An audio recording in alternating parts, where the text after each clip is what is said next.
May nilabas na naman si Infinix na bagong phone na very budget friendly. Ito ang Infinix Hot Play 9. So makita natin ang box niya, very simple. Nakita natin sa unboxing natin kanina, very simplistic, very minimalistic ang design niya.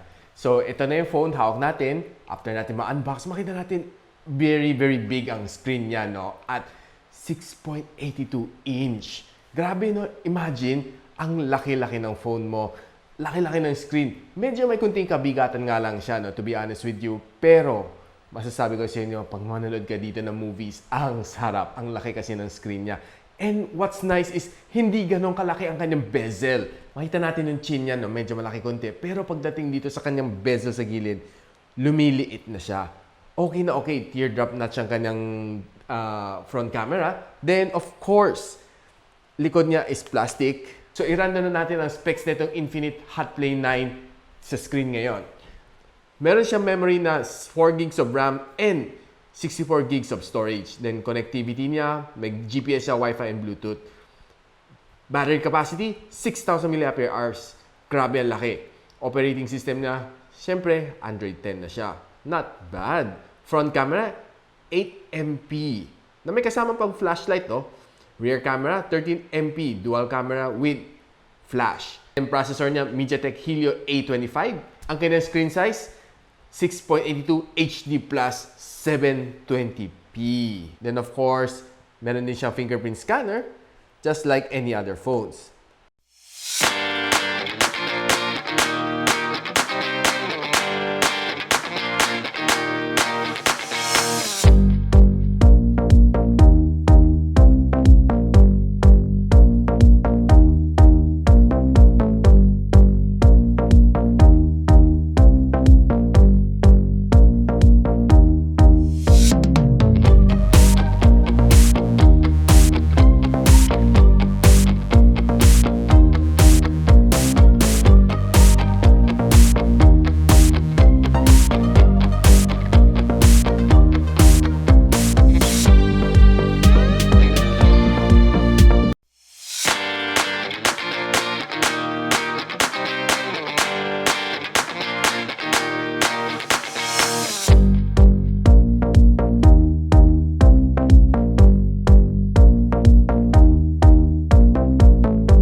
So makita natin guys, no, yung phone niya medyo pahaba siya, no. Hindi siya medyo palapad, medyo pahaba. So okay na okay ang grip sa akin, no.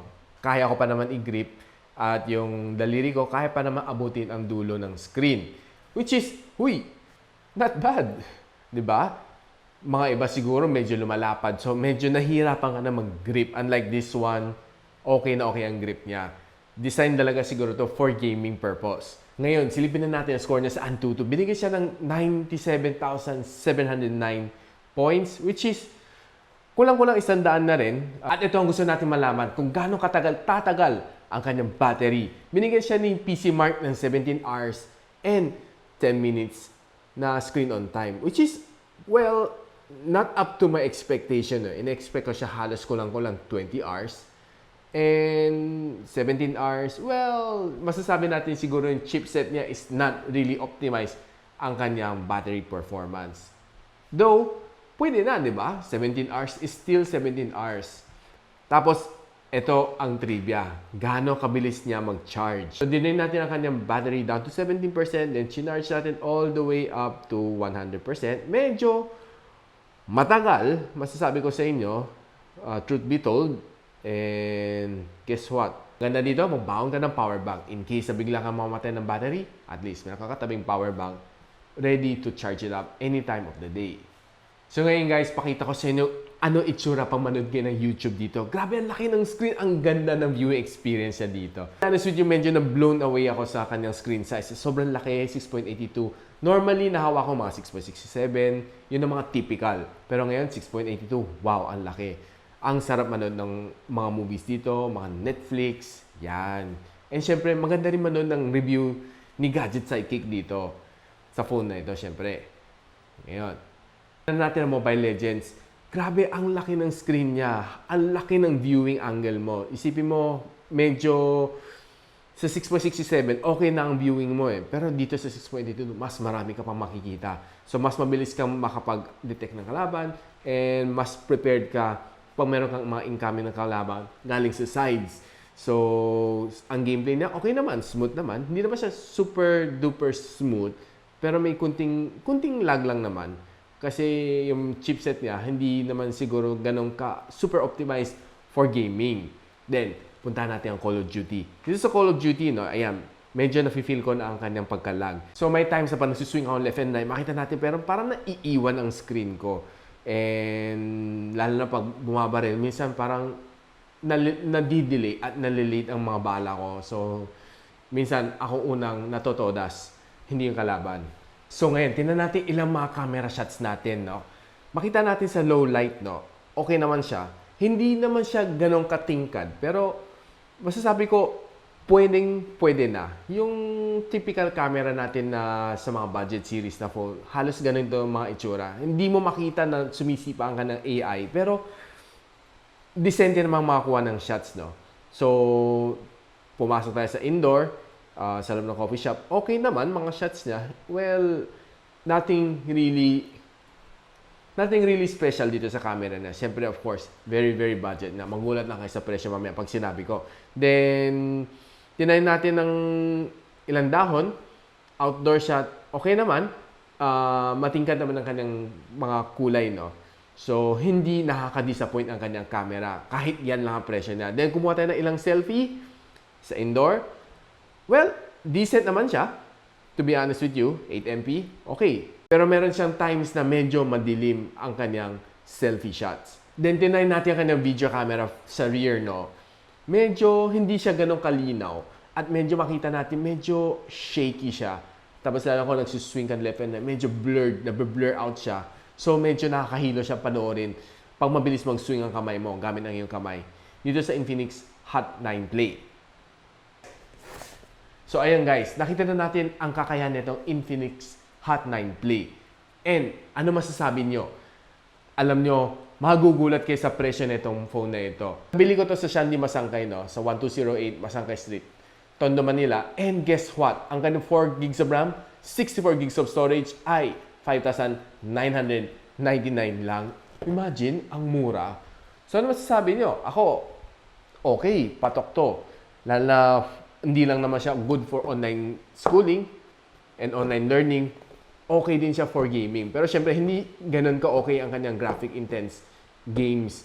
Then, syempre, kung gusto nyo manood ng Netflix, gusto nyo manood ng YouTube, okay na okay, patok na patok tong phone na ito. Hindi siya bitin sa screen size. Masasabi ko sa lalim kanyang battery, halos buong araw. Pero yung nga lang, maiinis ka sa tagal ng kanyang charging time. More than 4 hours pa minsan.